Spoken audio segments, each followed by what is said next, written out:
Hello everyone, very good evening to all of you. आज के इस नए वीडियो में एक नए टॉपिक के साथ आप सभी को गुंजन एंड प्लेटफॉर्म पे स्वागत करता है। तो आज का जो हमारा टॉपिक है डिस्पर्सल ऑफ सीड्स के रिगार्डिंग में। डिस्पर्सल ऑफ सीड्स एक क्लास 5 का सेकंड चैप्टर है। हर एक चैप्टर में आपको 2 से 3 टॉपिक ऐसे होता है जो हमारे लिए वेरी इंपॉर्टेंस होता है, ठीक है। और ये 6 में भी टॉपिक्स पढ़ने के लिए, 7 में भी टॉपिक पढ़ने के लिए, ठीक है। तो सबसे पहले आज हमने मेंशन किया, इसमें दो के बारे में पढ़ना है। एक होता है डिस्पर्सल ऑफ सीड्स। इसमें क्लास प्रेजेंटेशन के दौरान कुछ ऐसे भी कुछ कमेंट किए थे कुछ बच्चे कि इसके ऊपर वीडियो बनाने के लिए, ठीक है।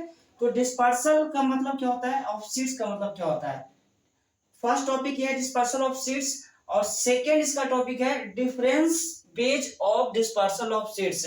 डिस्पर्सल ऑफ सीड्स का डिफरेंस बेज कितने हैं, कितने तरीके हैं, ठीक है। तो आज डिटेल इस वीडियो के माध्यम से जानने को मिलेगा। तो सबसे पहले हमने यहाँ पे मेंशन किया डिस्पर्सल ऑफ सीड्स के बारे में, ठीक है।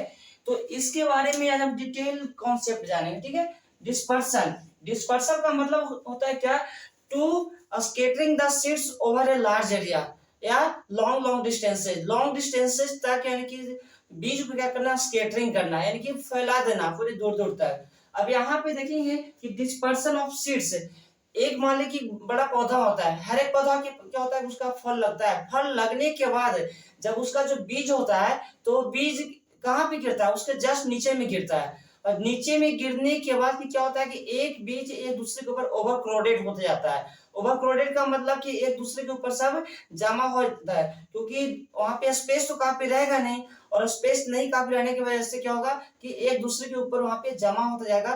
तो वो जमा होता है तो उसका साइड इफेक्ट क्या पड़ता है कि उस बीज को फेवरेबल कंडीशंस नहीं मिल पाता है, ठीक है। यानी कि जैसा उसको एनवायरनमेंट चाहिए, जैसा उसको अंदर से न्यूट्रिशन वगैरह चाहिए, पानी तो मिल जाएगा, ठीक है। लेकिन रह गई बात उसकी पोषक तत्व का, न्यूट्रिशन का। जो न्यूट्रिशन क्या होता है, जिसमें मिनरल्स की मात्रा होता है, न्यूट्रिएंट्स होता है, तो वो सीड्स को कंपलसरी चाहिए एट द फर्स्ट स्टेज में उसको ग्रोथ के लिए वेरी कंपलसरी चाहिए। और दूसरी बात कहो कि वहां पे अगर उससे सनलाइट नहीं मिला, बीज को अगर सनलाइट नहीं मिल पाएगा तो वो क्या होगा कि वेल डेवलप ग्रोथ नहीं हो पाएगा। तो बोले वहां पे फसल क्या हो गया, खराब हो गया, ठीक है। तो एक क्या होता है कि जितने प्लांट्स है वो प्लांट्स क्या करता है कि सभी का बीज वहां पे गिरता है। तो वो बीज को क्या करना पड़ता है कि दूर तक स्कैटरिंग, यानी कि ओपन स्पेस में जितना जितना दूर हो सके तो वहां से उसको स्कैटरिंग करना पड़ता है, यानी कि फैलाना पड़ता है। For getting favourable conditions, water, minerals, nutrients, sunlight, ये सभी की मात्रा भरपूर मात्रा में उसे मिल जाए तो एक सीड क्या होता है कि बेबी प्लांट में आसानी से ग्रो हो पाता है। अगर इतना कंडीशन उसको नहीं मिला, इतना फैसिलिटी नहीं मिल पाया तो क्या होता है कि सीड जो बेबी प्लांट में ग्रो होता है तो वहां से वो वीक रहेगा, यानी कि फसल प्रॉपर अमाउंट में सही से नहीं पाएगा। मान लीजिए कि नीम का रखे हैं तो नीम का क्या होता है कि उसमें जो कौड़ी टाइप में जो फल लगता है तो वो फल से जो बीज गिरता है वो बीज को भी क्या करना पड़ता है, स्कैटरिंग करना पड़ता है दूर दूर तक। यानी कि जिस प्लांट से उसके नीचे जो बीज गिरता है तो वो प्लांट को क्या बोलते हैं मेन पेरेंट्स प्लांट क्या होता है, पेरेंट्स, PARENTS, पेरेंट्स प्लांट होता है, ठीक है। एक पेरेंट्स प्लांट हुआ, इस पेरेंट प्लांट से जितने बीज निकला वो बीज दूर दूर तक scattering, it's very compulsory for scattering the seeds over a large area and long distances for getting favorable conditions, open sunlight, minerals, nutrients and favorable water enough, यानी कि पानी की मात्रा संपूर्ण मिल जानी चाहिए। देखिए कि यहाँ पे मान लें कि हमारे एक नीम का पेड़ लगा हुआ है, कोई भी पेड़ लगा हुआ है यहाँ पे, ठीक है। तो यहाँ पे हमने यहाँ पे चिन्हांकित दिया, इसमें जो भी फल लगता है तो इसका बीज जो नीचे गिरेगा ना तो उसका जगह तो मेन यहाँ पे इसका जड़ निकल गया, ठीक है, जो भी जड़, तो बीज आके गिरेगा यहाँ पे तो एक दूसरे के ऊपर क्या होगा कि ओवरलोडेड हो जाएगा, कि जमा होते जाएगा। तो जमा होने से क्या होता है कि उसकी जो न्यूट्रिशन की मात्रा मिलना चाहिए, पानी की मात्रा भरपूर मात्रा में उसे नहीं मिल पाएगा। क्यों? क्योंकि एक दूसरे के ऊपर ओवर स्टॉक होता जा रहा है। ओवर स्टॉक की वजह से जो लोअर पार्ट में जो सबसे नीचे जो बीज रहता है उसको तो मिल जाएगा, लेकिन मोस्ट इंपोर्टेंट क्या है कि सनलाइट। सनलाइट क्या होगा कि ऊपर में तो जो मेन उसका पेरेंट प्लांट है तो उसका जो भी स्टीम वगैरह, लिव्स वगैरह है, क्योंकि ऑलरेडी वो बड़ा हो चुका है, तो वहां पे नीचे बीज है, उसको सनलाइट क्या करेगा, उसको रोक देगा। क्या लीव्स वगैरह स्टीम जितने हैं जो फैला हुआ है, तो वो क्या करेगा कि सनलाइट की जो मात्रा होता है वो बीज के पास उसके नीचे नहीं पहुंच पाएगा काफी मात्रा में। तो उससे क्या होता है कि उसके जो सीड होता है वो क्या होता है, वीक हो जाता है। वीक होने की वजह से क्या होता है, उसमें कीड़े वगैरह ज्यादा लग जाता है, तो क्या होता है कि प्लांट होता है वेल डेवलप नहीं हो पाता है। इसलिए बोला गया है कि जो डिस्पर्सल होता है ना, कि इसको डिस्पर्सल करना यानी कि स्कैटरिंग करना। क्या होता है, स्कैटरिंग वर्ड होता है, SCATTERING, ठीक है। यानी कि all plants produce large number of seeds, ठीक है। सभी के सभी प्लांट्स क्या करते हैं कि लार्ज नंबर में सीड्स को क्या करते हैं, जनरेट करते हैं। वो सीड कहाँ जाता है, उसके जस्ट नीचे गिरता है, लोअर पार्ट में, उसी के नीचे में। तो उस नीचे में आप सोच सकते हो कि ऊपर में उसका पौधा है, ठीक है, स्टीम है, लिप्स है, तो पूरा सनलाइट नीचे बीज के पास तो पहुंच नहीं पाएगा। तो वो उससे नहीं पहुंच पाने की वजह से क्या होता है कि कीड़े वगैरह जो भी लगता है, कीड़ा कौन मारता है, सनलाइट मारता है। हर पौधे में कुछ ना कुछ कीड़ा लगता ही है। बीज है तो उसको भी अच्छे एनर्जेटिक चाहिए डेवलप होने के लिए, तो क्या होता है कि नहीं मिल पाएगा तो वो डेवलप नहीं करेगा। तो इसीलिए इसको बोला है कि डिस्पर्सल करना बहुत जरूरी होता है। डिस्पर्सल यानी कि जो मेन पेरेंट प्लांट है, उस पेरेंट प्लांट से लॉन्ग लॉन्ग डिस्टेंस तक, दूर दूर तक उसको डिस्पर्सल करना, ताकि ओपन स्पेस में डिस्पर्सल हो जाएगा ना, तो सनलाइट का भी मात्रा काफी अच्छे अमाउंट में मिलेगा, पानी की मात्रा में मिल जाएगा, और बिंदास मिनरल्स न्यूट्रिएंट्स भी उसको आसानी से मिलेगा। तो पौधे वहां से क्या होगा कि अच्छे डेवलप ग्रो होगा, ठीक है। ये होता है डिस्पर्सल ऑफ सीड्स, यानी कि डिस्पर्सल का मतलब क्या होता है, स्कैटरिंग करना। क्यों क्यों करते हैं, ये अभी हमने पूरा इसको मेंशन किया, ठीक है। ये है फर्स्ट। अब इस पे सेकंड में क्या आता है, देखिए सेकंड में यही पे मैं यहाँ मेंशन कर रहा हूं। सेकंड में आपका आएगा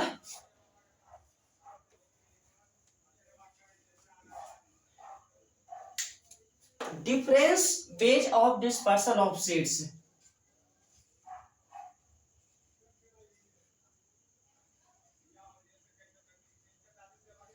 difference ways of dispersal of seeds,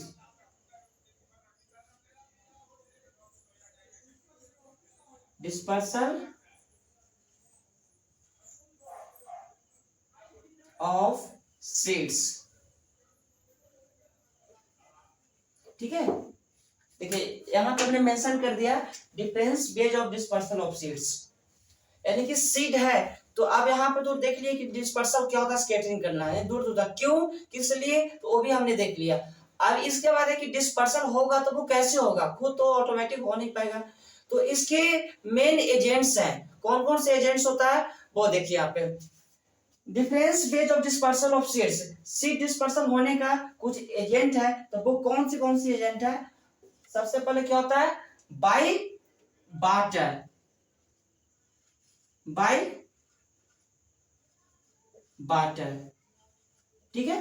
barter के द्वारा भी स्कैटरिंग होता है। अब देखिए यहाँ पे बार्टर द्वारा कैसे स्कैटरिंग होता है, इसको एक्सप्लेन करते हैं। सपोज 24 आवर्स यानी कि काफी मात्रा में, पर्याप्त मात्रा में वो बारिश रेगुलर हो रहा है, 24 आवर्स से स्टॉप नहीं है, तो वो पानी की मात्रा जैसी जब ओवर स्टॉक होता है, तो स्टॉक होने की वजह से जो बीज होता है, बीज को क्या करता है, एक जगह से दूसरे जगह तक उसको दहाकर लेके चला जाता है, ठीक है। वो क्या होता है कि बेंड डाउन यानी कि स्लोप में, एक स्लोप की तरफ वो दहाकर एक जगह से दूसरे जगह पे चला जाता है। जहां पे उसका जो स्टॉक होता है, तो उस जगह पे क्या होता है कि उस वहां से फूजना शुरू होता है, यानी कि काफी मात्रा में पानी आया और वो ओवर स्टॉक हो गया, जमा हो गया, यानी कि धारा के रूप में वो बहने लगा।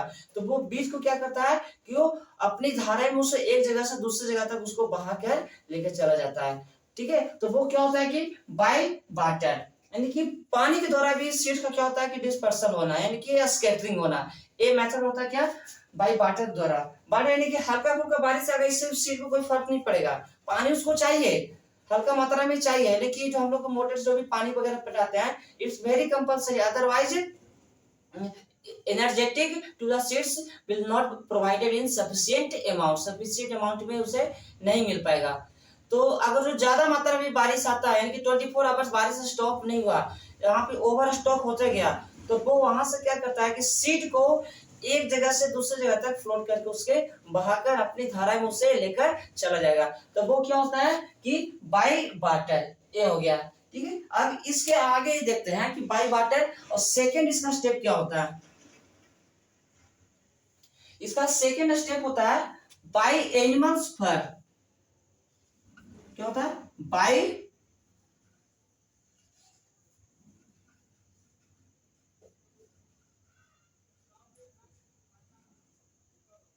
एनिमल्स फर। ध्यान दीजिएगा, यहां पे मैंने मेंशन किया है बाई एनिमल्स फर। ऐसे सभी बुक में मेंशन किया रहता है कि बाई एनिमल्स, एनिमल्स के द्वारा यानी कि जानवरों के द्वारा उसे क्या होता है? डिस्पर्सन होना, स्कैटरिंग होना। लेकिन आपको ये पता होना चाहिए कि एनिमल्स के द्वारा कैसे स्कैटरिंग होगा। जब जानवर जब खेत वगैरह में उतरता है तो वो उसकी जो पैर होता है ना, पैर में जो क्या फर होता है यानी कि आगे में मेन पॉइंटिंग टाइप में होता है। आप गौर करिएगा, जो भी जानवर का आगे होता है उसको पॉइंटिंग टाइप में फर होता है, यानी कि आगे एकदम चाकू की तरह तेज धार रहेगा। उसमें क्या करता है कि उसको बीज जो भी फंसता है तो फंसने के बाद क्या करता है, उसको एक जगह से दूसरी जगह उसको क्या करता है कि फेंक देता है। क्योंकि मान लो कि बफेलो हो गया यानी कि कोई भी काऊ हो गया, ऑक्स हो गया, तो खेत में जब वो उतरता है तो उतरने के बाद जो भी अगर कोई भी पीछे से चरवाहा उस बार उसको मारना शुरू करता है या उसको भगाना वहां से शुरू करता है जिस खेत में उतर गया, तो उसका जो जहां पे पैर पड़ा तो वहां पे कोई बीज है उसके फर में अटक गया, यानी कि धार टाइप में होता है बीच बीच में, तो उसमें वो अटक गया तो ऑब्वियसली है कि उसको क्या करेगा, एक जगह से दूसरी जगह उसको फेंक देगा। ठीक है, तो एनिमल्स फर के द्वारा क्या होता है कि अनाज को स्कैटरिंग होता है यानी कि डिस्पर्सन होता है, एक जगह से दूसरी जगह उसको फैला देना। लेकिन यहाँ पे आपको बुक में क्या मेंशन किया रहेगा, बाय एनिमल्स, सिर्फ एनिमल्स के द्वारा है, लेकिन नहीं, एनिमल्स का फर के द्वारा होता है। ठीक है, उसका जो पैर होता है जानवर का, उसके फर के द्वारा अनाज सॉरी बीज को क्या होता है स्कैटरिंग किए जाता है। ठीक है, ये क्या हो गया, बाय एनिमल्स फर। और आपका थर्ड में क्या आएगा, देखिए नेक्स्ट आपका थर्ड में आएगा बाय एक्सप्लोजन। बाय एक्सप्लोजन,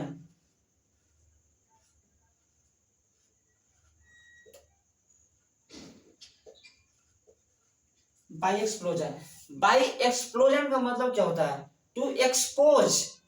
ठीक है, एक्सपोज का मतलब है कि जैसे वहां पे बर्स्ट होता है, यानी कि बर्स्ट में क्या होता है, फटना होता है।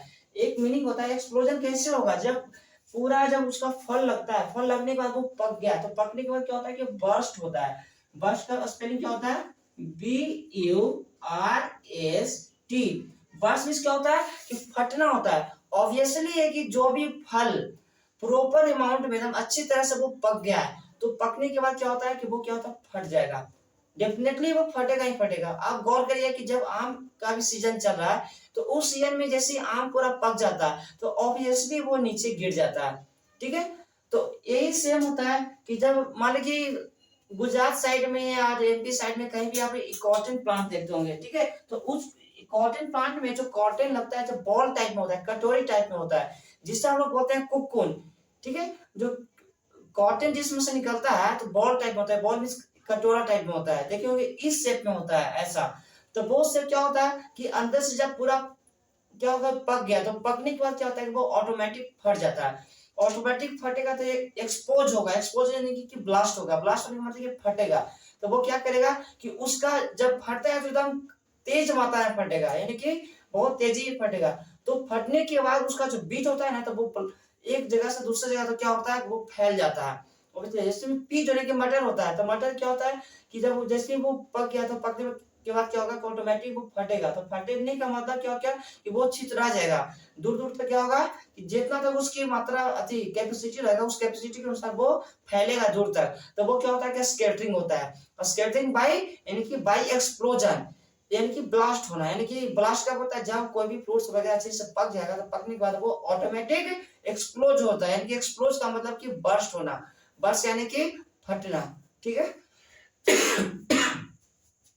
ये होता है एक्सप्लोजन। एक्सप्लोजन में आपका ये हो गया पी यानी कि बाल्सन। एक होता है क्या आपका कॉटन भी होगा, COTTON। कॉटन जब तक नहीं पकेगा ना, आप कॉटन को खुद से नहीं निकाल सकते हो। आप अगर आप खुद से उसको काट के निकालेंगे अंदर से वो कच्चा रह जाएगा। वो ऑटोमेटिक ऑब्वियसली वो जैसे ही पकेगा तो पकने के बाद क्या होता है, वो फट जाएगा। तो फटने के बाद उसके अंदर जो काला काला बीज होता है, वो बीज फटेगा तो वैसे नीचे ही गिरेगा ना, तो ऊपर से दूर तक वो फैलना शुरू होता है। यानी जितने कैपेसिटी उतना में वो दूर तक वो फैल जाता है। तो वो फैलने की प्रक्रिया क्या होता है, बाय एक्सप्लोजन। ठीक है, यहां तक हमने देख लिया। अब इसके आगे एक होता है,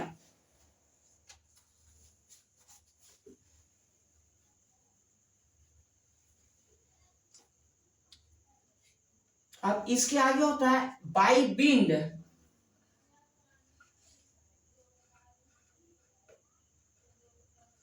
बाय विंड लास्ट है, इट्स वेरी इजी, इसे समझने में कोई दिक्कत नहीं होगा। बाय विंड का मतलब क्या हो गया, जब हवा यानी कि ज्यादा मात्रा में चल रहा है, यानी कि तेजी से चल रहा है, तो उसका साइड इफेक्ट किसके ऊपर पड़ता है, बीज के ऊपर पड़ता है। तो बीज को क्या होगा कि अपनी हवा की प्रेशर में उड़ाकर दूसरी जगह उसको शिफ्टमेंट कर देता है। ठीक है, शिफ्ट यानी कि एक जगह से दूसरी जगह उसको दहाकर, सॉरी, हवा के प्रेशर से उसको दूसरी जगह तक ब्लो करके यानी कि बहाकर लेकर चला जाएगा। ठीक है, तो वो क्या होता है कि बाय विंड, हल्का फुल्का विंड चलता है वो भी जरूरी है नमी के लिए। जब आंधी तूफान की तरह, जब जैसे में स्टॉर्म हो गया, स्टॉर्म इसका होता है तूफान होता है, STORM। स्टॉर्म में जब तूफान आता है उसमें देखते हैं कि कितना तेज मात्रा में एकदम पूरा आंधी आता है, पानी वहां पे बारिश, सॉरी, हवा बहुत तेज आता है, यानी कि काफी मात्रा में। छत पे हमारे कुछ रखा हुआ है, कुछ बर्तन वगैरह, क्लॉथ्स वगैरह जो भी है, तो उसको क्या करता है कि उड़िया देता है। जब ये सब उड़िया गया तो समझिए कि वो हवा की प्रेशर क्या है, काफी तेज है। तो वो जितने पौधे, तो लंबा लंबा पौधा होता है, उसके ऊपर को डाली क्या करता है कि झड़ झड़ कर रख देता है, तो वो डाली ऊपर से टूट के नीचे गिर जाता है जब तेज मात्रा में हवा आने लगता है। तो उस समय क्या होता है कि जब बीज होता है ना, तो बीज को दूसरी जगह पे शिफ्ट करता है, यानी कि बहा देगा। कब, अपनी हवा की तेज प्रेशर से वो एक जगह से दूसरी जगह उसको विंड के यानी कि प्रेशर में उसको लेकर चले जाएगा। तो वो क्या होता है, बाय विंड प्रोसेस। ए है difference ways of dispersal of seeds. यहाँ पे चारों एक एक करके हमने देखा, और चारों क्या, फिर मैं एक बार आप मेंशन कर दे रहा हूं। फर्स्ट में क्या था, देखिए यहाँ पे हमने मेंशन कर रहा हूं, बाय वाटर। सेकंड में आपका क्या आएगा, बाय विंड ले लेते हैं। ठीक है, देखिए यहाँ पे बोलो कि देखिए सर, इसमें सबसे पहले हम लोग विंड पढ़े थे या एक्सप्लोजन पढ़े थे, तो वहां पे पहले वाटर क्यों ले गए, इससे कोई फर्क नहीं पड़ता। आप जो भी एजेंट्स है ना, तो उस एजेंट को कोई भी नंबर पे आप लिख दीजिए, इसका कोई प्रॉब्लम नहीं होगा। तो बाय विंड हो गया, बाय वाटर हो गया, आपका थर्ड में हो गया by explosion. By explosion,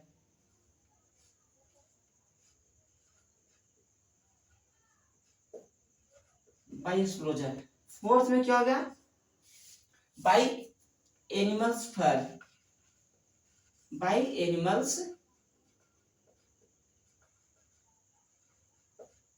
animals for.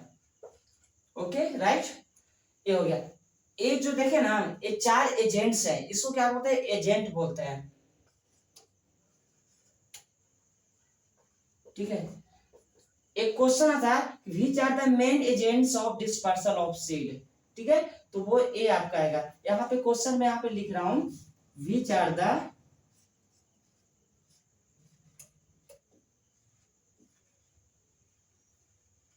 which are the main agents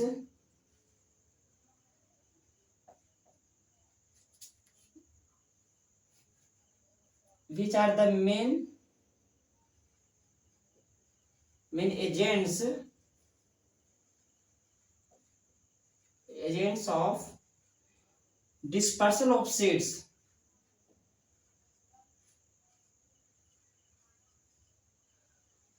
dispersal of seeds, तो यही आपका चारों मेन इसका एजेंट्स है। ठीक है, एक कॉन्सेप्ट था आज, यानी डिस्पर्सल ऑफ सीड्स और difference ways of dispersal of seeds. मैंने कोशिश किया कि डिटेल इंफॉर्मेशन इस वीडियो के माध्यम से आपके पास पहुंचाए। और कोशिश करें कि जो भी चैनल पर नए हैं तो प्लीज चैनल को सब्सक्राइब करना ना भूलें, ताकि हर एक तरह के वीडियो आपको सब्जेक्ट के रिगार्डिंग देखने को मिले। और ज्यादा से ज्यादा वीडियो को शेयर करना ना भूलें। धन्यवाद।